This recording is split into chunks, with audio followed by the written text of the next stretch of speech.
వరుసగా అక్కినేని హీరోల పెళ్లిళ్లు. ఆ హీరోయిన్ తో రెండో పెళ్లికి సిద్ధమైన సుమంత్. అక్కినేని వారసుడుగా సినిమాల్లో కడుగుపెట్టిన సుమంత్ ప్రేమ కథ, యువకుడు వంటి సినిమాలతో మంచి గుర్తింపు తెచ్చుకున్నాడు. అయితే కెరియర్ లో సరైన అవకాశాలు వాటిని వదులుకోకూడదు, కానీ సుమంత్ మంచి కథలను చేదార్చుకోవడం వల్ల తగిన మూల్యం చెల్లించుకున్నాడు. ఇక ఎంచుకున్న సినిమాలు సరైన విజయాలు అందుకోక కెరియర్ అంత బాగా సాగడం లేదు. అయితే కొన్ని సినిమాలు హిట్ అవ్వకపోయినా గుర్తుండిపోయేలా ఉంటాయి. అలాంటి సినిమాలను సుమంత్ చేస్తున్నారు కూడా. అందరిలా కమర్షియల్ సినిమాల వైపు చూడకుండా మనసుకు నచ్చిన కథలను చేస్తున్నారు. ఇక సుమంత్ వ్యక్తిగత జీవితం గురించి చాలా రూమర్స్ వస్తూనే ఉన్నాయి. కీర్తి రెడ్డిని పెళ్లి చేసుకొని విడిపోవడం, ఆ తర్వాత సుమంత్ సింగిల్ గా ఉండడం వల్ల ఆయన మళ్లీ పెళ్లి చేసుకుంటాడు అంటూ పుకార్లు వస్తూనే ఉన్నాయి. కీర్తి రెడ్డిని ప్రేమించి పెళ్లి చేసుకున్నాక ఇద్దరు కొద్ది కాలానికే విడిపోవడం కూడా చకచకా జరిగాయి. అయితే వీళ్ళు విడిపోయి చాలా కాలమైంది, కానీ ఇంకా సుమంత్ ఎందుకో ఇంకో పెళ్లి చేసుకోలేదంటూ అందరూ డౌట్ పడుతున్నారు.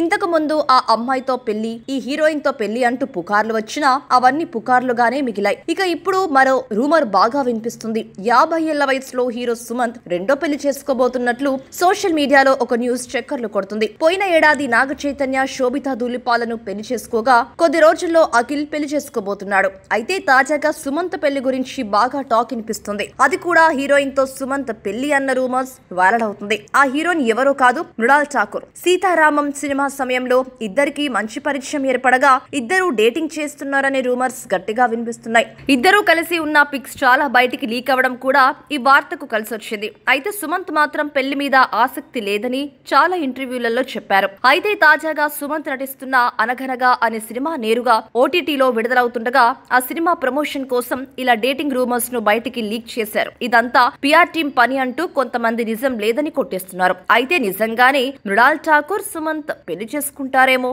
అఫీషియల్ అనౌన్స్మెంట్ వచ్చే వరకు వేచి చూడాలి.